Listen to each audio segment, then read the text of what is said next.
On peut pas faire cela. Personnellement, OK, est-ce que vous connaissez autre moyen d'être sauvé? C'est seulement par Jésus. Alors, développez cette relation avec le Seigneur.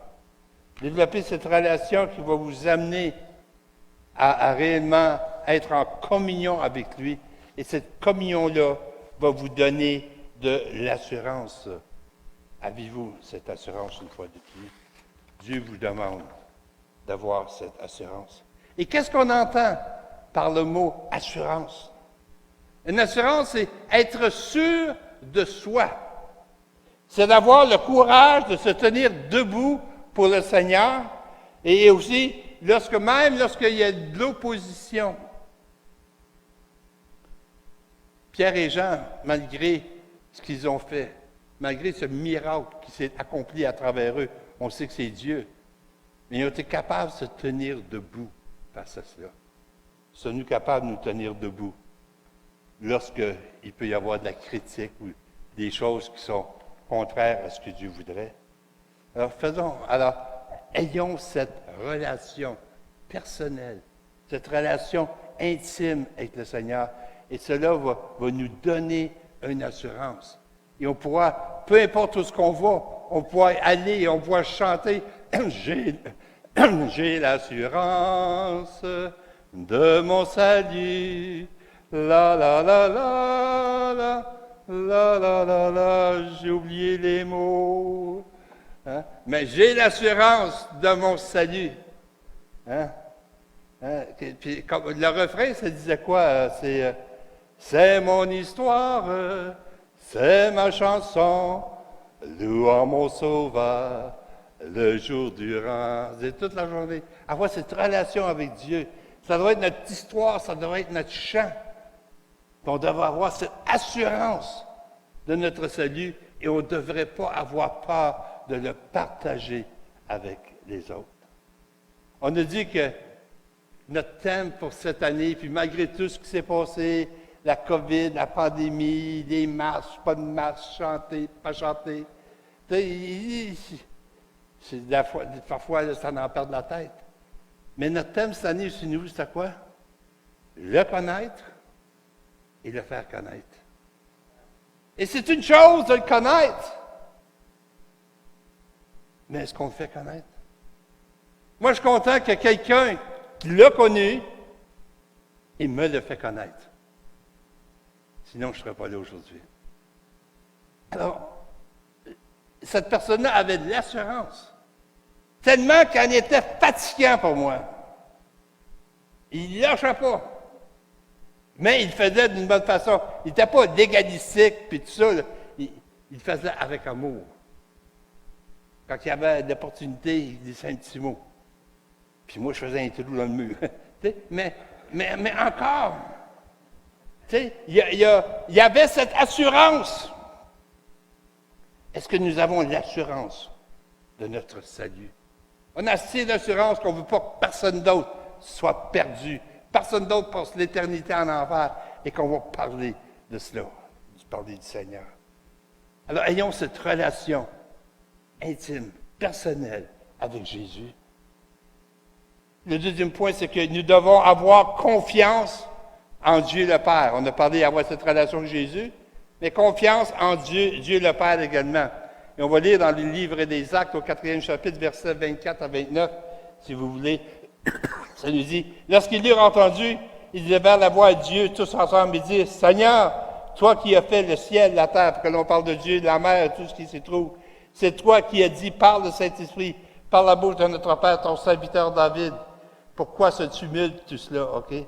Alors, au verset 27, en effet, contre ton saint serviteur Jésus que tu as oint, Hérode et Ponce Pilate se sont ligués dans cette ville avec les nations. Regarde, ça dit pour faire de tout.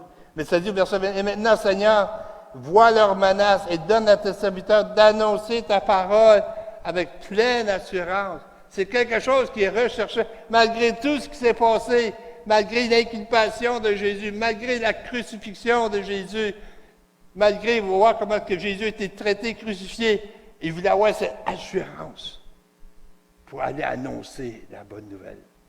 pour dire que Jésus était vivant et agissant, que Jésus était le Fils de Dieu.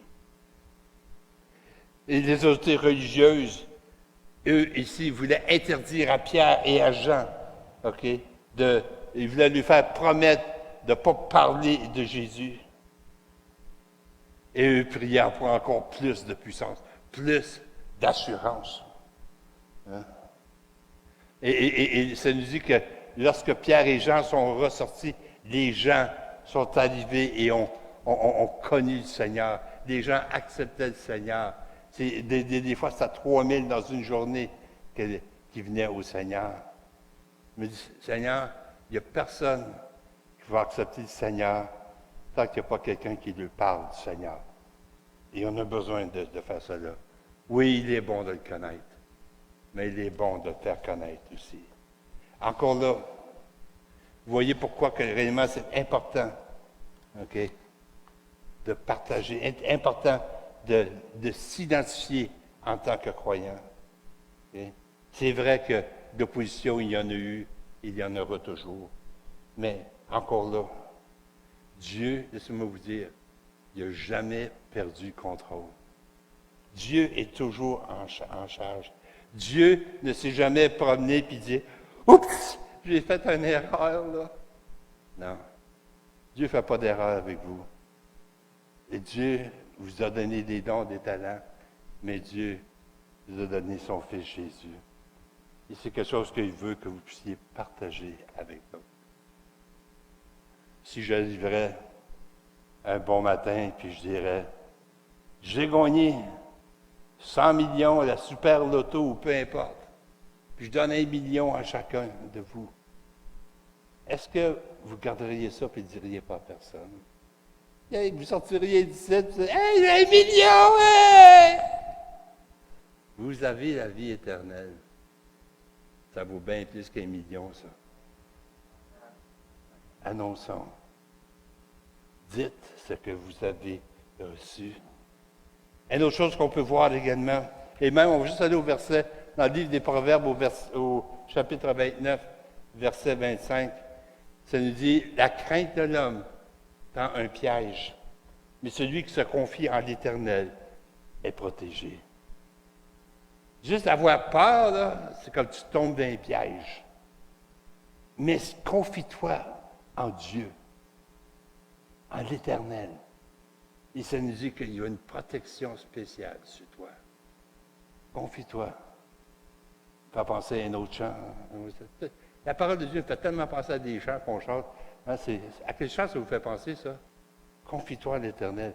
Je me confie en toi.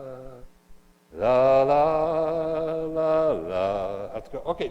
Hein? Encore là, se confier en Dieu. Est-ce qu'on se confie en Dieu? Hein? Est-ce qu'on a cette intimité, un, avec Jésus? Deux, on se confie en Dieu. Et le troisième point, regardons dans Actes 4, verset 29 à 31. Et maintenant, Seigneur, vois leurs menaces. Juste avant ça, juste amener le troisième point, parce que le verset va avec cela. Le troisième point, c'est que nous devons nous appuyer sur Dieu, le Saint-Esprit, qui nous donne justement le courage, OK, dont on a besoin.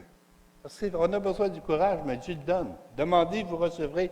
Et on voit ça dans Actes 4, 29 à 31, où on a lu une partie tantôt où ça dit « Et maintenant, Seigneur, vois leurs menaces et donne à tes serviteurs d'annoncer ta parole avec une pleine assurance. » Il dit « Vois leurs menaces! » Il était menacé en étendant ta main pour que ça fasse des guérisons, des miracles, des prodiges par le nom de ton saint serviteur Jésus.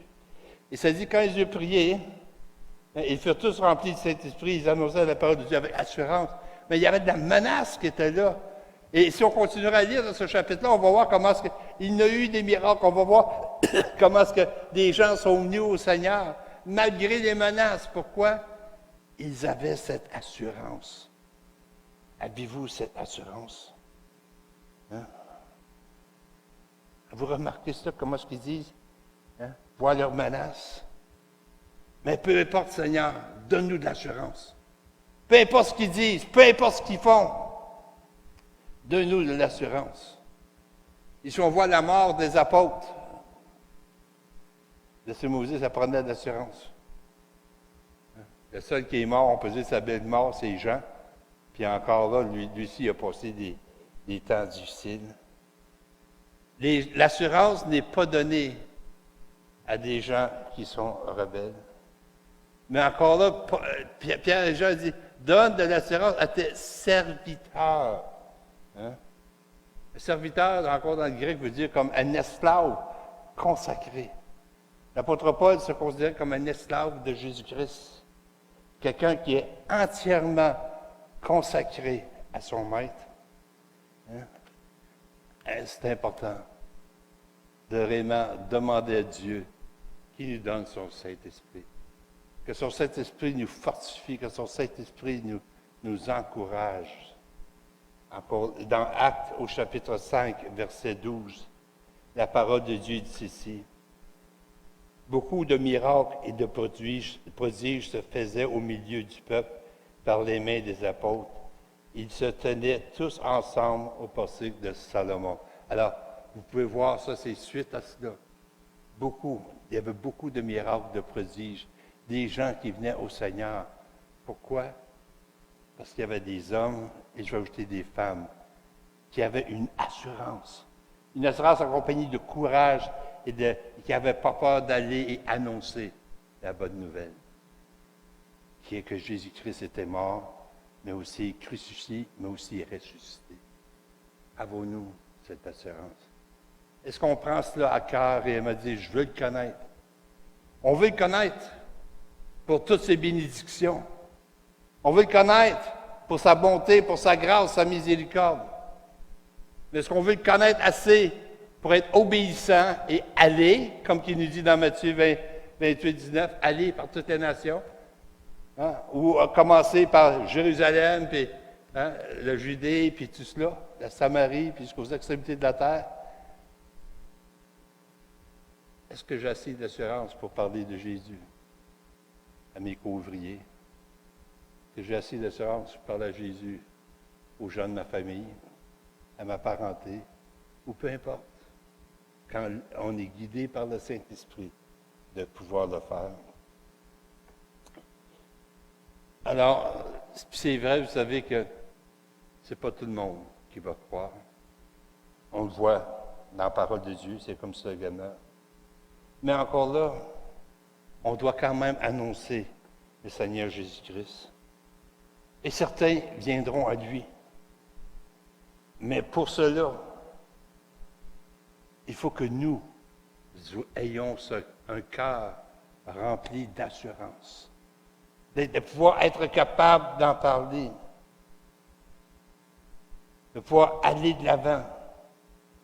Arrêtons de travailler dans un service secret. OK? Et travaillons dans un service public, si vous voulez. Qu'on n'ait pas peur de s'identifier comme un enfant de Jésus-Christ, un enfant de Dieu. Quelqu'un qui croit. Quelqu'un qui croit dans ce livre, qui croit ce que ça dit, que Jésus-Christ est mort, que Dieu a créé toutes choses, le ciel, la terre, tout ce que ça peut comprendre, les mers. Qu'on croit dans ce livre, que c'est la parole de Dieu. Est-ce que j'ai assez d'assurance pour cela? Alors, ça va être le sujet de notre prière à la fin, que Dieu nous donne justement le courage de proclamer la parole de Dieu, qu'il puisse étendre sa main et nous guider, et qu'à travers nous, que lorsqu'on va prier pour quelqu'un, il y a quelqu'un qui pourra être guéri. Ça peut être un mal de tête, ça peut être une grippe, ça peut être la COVID, ça peut être un cancer, mais cela est possible, on en voit. Juste dernièrement, je pense que Diane, pour elle, a vécu un miracle en fin de semaine. Son petit-fils, Zacharie, je pense, est-ce que c'est ça? Il a eu un accident, puis le dos, il a comme le dos, ils ont une opération au dos, tout ça, une accident d'auto. Et maintenant, il peut marcher, là. Merci Seigneur. Fait que, on a prié pour cela. Mais je dirais que Diane a eu assez d'assurance pour appeler la chaîne des prières parce qu'elle croit que si on prie, Dieu est capable de guérir encore. Est-ce que nous croyons? Oui, c'est pas tout le monde qui va croire. Mais gardons notre relation avec Dieu le Père, Dieu le Fils et Dieu le Saint-Esprit. Et dans les textes qu'on a lus, les trois sont mentionnés. Alors, n'en manquer un, c'est manquer une partie du gâteau. Moi, je veux tout que le Seigneur a pour chacun de nous. OK? Alors, moi, ma prière aujourd'hui, c'est Seigneur, donne-moi de l'assurance. De l'assurance pour aller de l'avant. OK? On peut avoir un peu peur. On peut se sentir des fois un peu intimidé. Mais rappelez-vous que si je ne parle pas d'être arrogant ou d'être légaliste, parce que malheureusement, il y en a comme ça aussi. Mais soyons des gens dirigés par l'Esprit qui vont de l'avant avec assurance et qu'on proclame la parole de Dieu et qu'on voit vraiment Dieu étendre sa main et qu'on puisse voir le Seigneur être glorifié dans tout cela. Faisons confiance au Seigneur. Et ce soir-là, je vous inviterai à vous lever et on va prendre un temps pour prier. Alors, 3 points. Gardons notre relation avec le Père, avec Jésus-Christ. Croyons toujours en Dieu comme étant tout-puissant, omnipotent et tout cela. Et laissons le Saint-Esprit nous remplir de ce courage qu'on a besoin pour aller de l'avant. Avoir de l'assurance. On prend des assurances pour nos maisons, pour nos autos, au cas où il arrivera de quoi. Puis on sait que s'il arrive de quoi, les assurances vont payer. Mais moi, je vais avoir l'assurance que si, afin de pouvoir proclamer, que ce soit une chose faite, que proclamer la parole de Dieu, peu importe ce qui arrive, que je sois capable de le faire. Amen? Amen. Seigneur, alors qu'on a regardé rapidement, Seigneur, quelques versets, Seigneur, tu nous parles. On voit l'apôtre Pierre, l'apôtre Jean qui ont opéré des miracles en ton nom. On les voit que lorsque ce paralytique s'est levé, a marché, et on l'a interrogé, après ça, on a interrogé Pierre et Jean, on a voulu les accuser, Seigneur, de faire de quoi de mal, mais finalement, c'est eux qui ont accusé les pharisiens d'avoir crucifié Jésus. Et Seigneur, ils ont continué, ils ont prié ton Saint-Esprit, et Seigneur, ils ont été remplis d'assurance, ils ont pu continuer leur mission. Et Seigneur, il y a de grandes choses se passaient. Des gens recevaient des guérisons, des délivrances. Des gens venaient à toi, à te connaître comme Seigneur et Sauveur. Alors, c'est ma prière, Seigneur. Seigneur, je prie que nous puissions ressortir d'ici ce matin avec une assurance. L'assurance de notre salut, mais cette assurance aussi que si on partage ton amour, ta parole, Seigneur, que toi, tu vas nous garder, tu vas nous protéger, Seigneur. Et que, Seigneur, à mesure qu'on t'a fait connaître, il y en a qui vont te connaître, Seigneur. Comme un jour, certains nous ont parlé de toi et que nous, on a pu te connaître. Alors, Seigneur, merci pour ta parole. Et remplis chacun, Seigneur, d'une assurance, Seigneur. De nous d'être remplis à 100% de cette assurance. Que peu importe où on se trouve, qu'on soit toujours prête, Seigneur, à partager, Seigneur, ce que tu veux qu'on partage, Seigneur. Donne-nous d'être à l'écoute et de te donner gloire en toutes choses. Au nom de Jésus, je prie. Amen. Amen. Frères et sœurs,